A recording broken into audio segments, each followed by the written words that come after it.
கற்பூர காந்தி தேகாய பிரம்மமூர்த்தி தராய்ச்ச வேதசாஸ்திர பரிஜாய தத்தாத்ரேய நமோஸ்துதே. அன்பான யூடியூப் நேயர்களுக்கு என்னுடைய அன்பு கலந்த பணிவான வணக்கத்தை தெரிவித்துக் கொள்கிறேன்.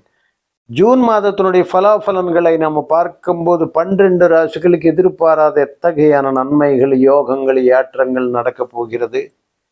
அதனுடைய கிரக நிலைகள் என்ன, நவகிரக சஞ்சார நிலைகள் எவ்வாறு இருக்கின்றது என்றது நாம் அலசுவோம்.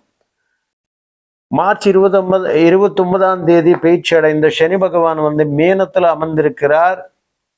மேஷத்துல சுக்கிர பகவான் இருந்திருக்கிறார். மாத தொடக்கத்துல ஜூன் 1ஆம் தேதி சூரிய பகவான் புத பகவானோடு இணைந்து ரிஷபத்தில் இருக்கிறார். குரு பகவான் பேச்சு அடைந்து மே 15ஆம் தேதி மிதுனத்தில் இருக்கிறார். சந்திர பகவான் செவ்வாயோடு இணைந்து மாத தொடக்கத்துல செவ்வாய் நீச்சு நிலையில கட்டக்கத்தில் இருக்கிறார். கேத்து பகவான் கன்னிராசியிலிருந்து பேச்சு அடைந்து சிம்மத்தில் அமர்ந்திருக்கிறார். இது கிரகத்தினுடைய சஞ்சார நிலைகள். கிரகத்தினுடைய மாற்றங்கள் நம்ம ஜூன் மாதத்துல பார்க்கும்போது ஜூன் 6ஆம் தேதி புத பகவான் தன்னுடைய சொந்த வீடாகிய மிதுனத்துக்கு செல்கிறார். ஜூன் 7ஆம் தேதி நீச்ச கிரகத்தில் இருந்த செவ்வாய் தன்னுடைய நீச்ச நிலையிலிருந்து மாறுபட்டு ராயல் சைன் ஆகிய சிம்ம ராசியில காலெடுத்து வைக்கிறார். அதுபோல செவ்வாய் கேத்தோடு இணைந்து ஒரு அற்புதமான காம்பினேஷனாக உருவாகிறது. அது போலவே சூரியன் புதனோடு சேர்ந்து புதாதித்ய யோகம் உருவாகிக்கிறது. 15ஆம் தேதி ஜூன் சூரிய பகவான் தன்னுடைய பயணத்தை மிதுனத்துக்கு வருகிறார். ஸோ அது ஒரு ஆணி மாதமாக நமக்கு ஒரு மாத காலம். ஆக ஜூன் 15ஆம் தேதி சூரியன் மிதுனத்துல பயிற்சி ஆகிறார்.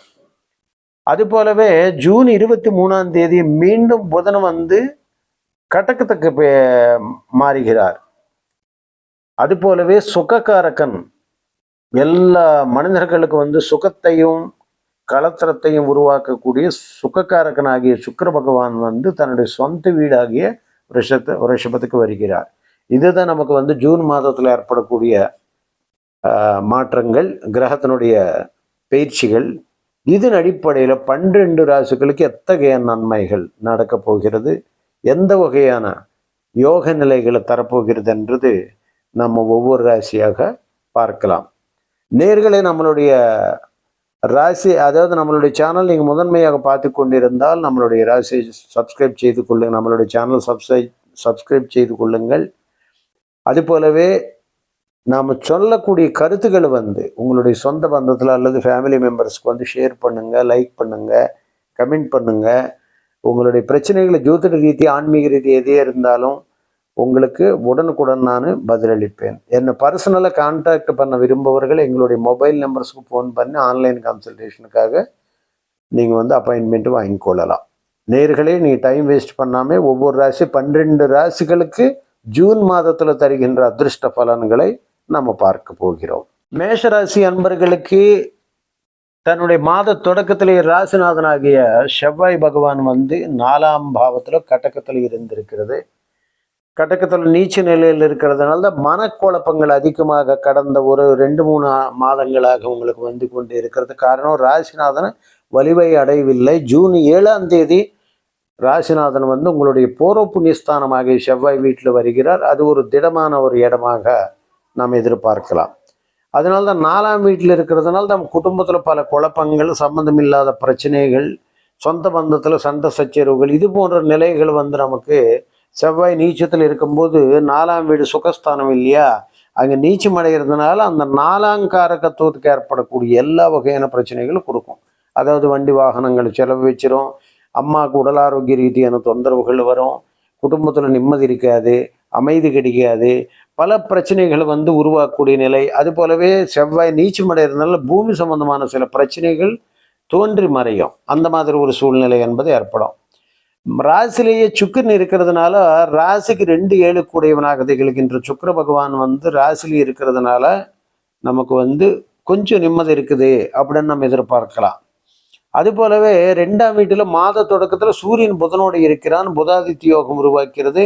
எடுக்கும் முயற்சிகளில் நல்ல ஒரு சிந்தனைகள், மேலோட்டமாக நல்ல முயற்சிகள், தாராளமான பண வசதி அப்படி ஏற்படுறதுக்கு வாய்ப்பு இருக்குது. 3ல் குரு மறைகிறார். ஒரு வருஷம் 3ஆம் வீட்டில் குரு மறைந்து இருப்பார்.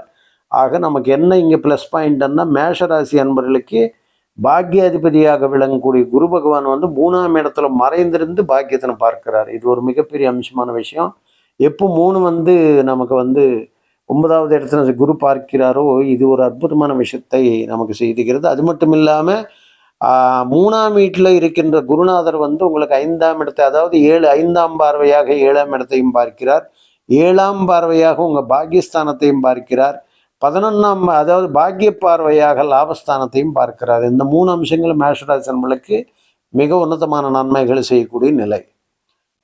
அதுக்கப்புறம் 5ல் கேத்து வந்து செவ்வாயோட 7ஆம் தேதி செவ்வாயோட இணைய போகிறது. செவ்வாய் கேத்து அங்கே வர்றதுனால 5ஆம் வீட்டில் பிள்ளைகள் மூலமாக சில குழப்பங்கள் வரும்.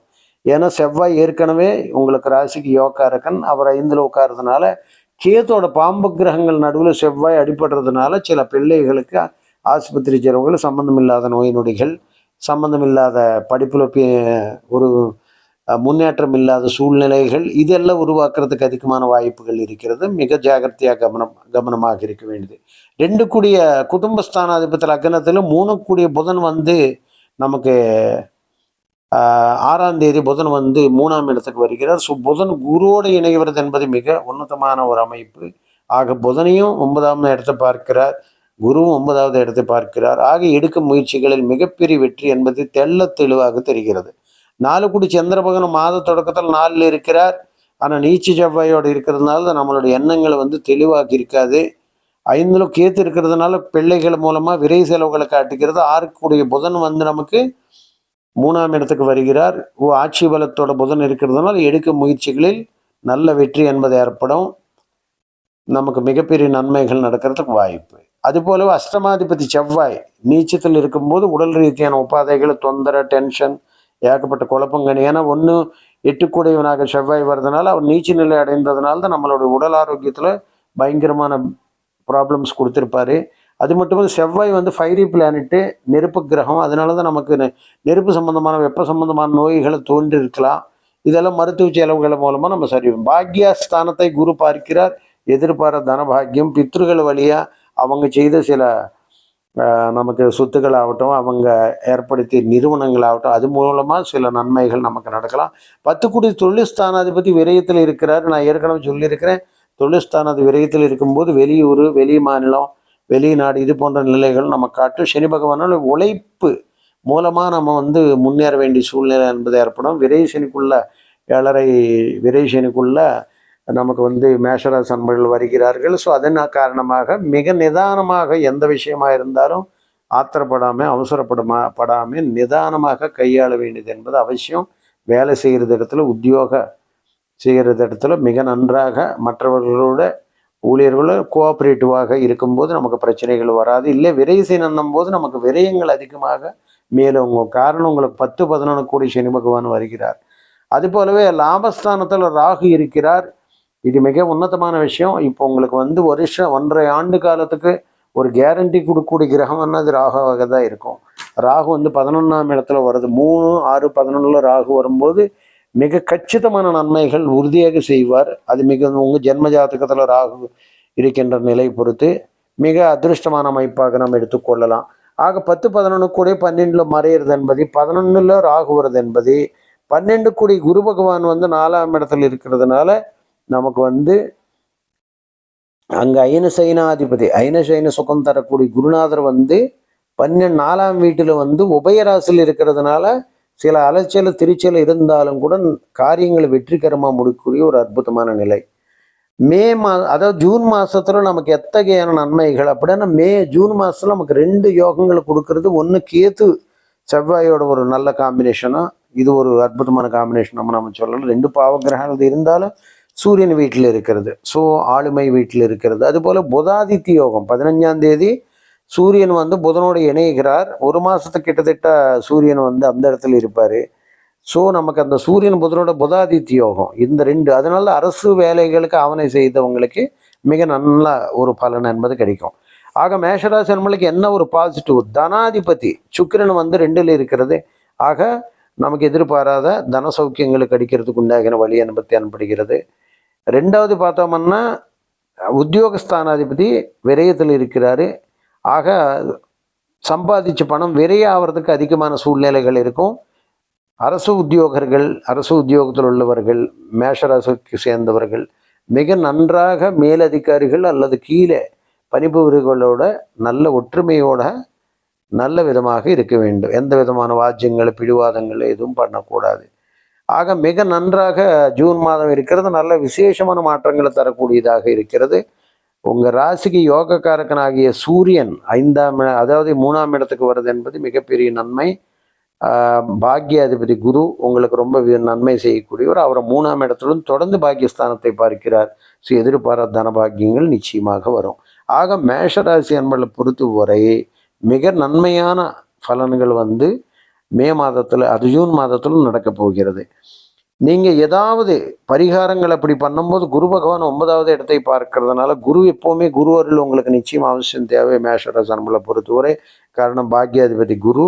ஆக குரு தட்சிணாமூர்த்தியை நீங்கள் வழிபடுவது என்பது மிக நன்றாக நமக்கு பலனை அளிக்கும். அதுபோலவே செவ்வாய்க்கிழமையில் முருகப்பெருமான் தரிசனம் என்பது மிக உன்னதமானதாக நமக்கு நன்மைகள் பயக்கக்கூடியதாக இருக்கும். தனாதிபதி சுக்கிர பகவான் இருக்கிறதுனால நமக்கு தாயாரை வணங்குவதனால மிகப்பெரிய நன்மைகள் ஏற்படும். ஆக மேஷராசி அன்பர்களை பொறுத்தவரை ஜூன் மாதம் மிக நல்ல தெளிவான பலன்கள் உறுதியாக கிடைக்கும். கவலைப்படாதீர்கள்.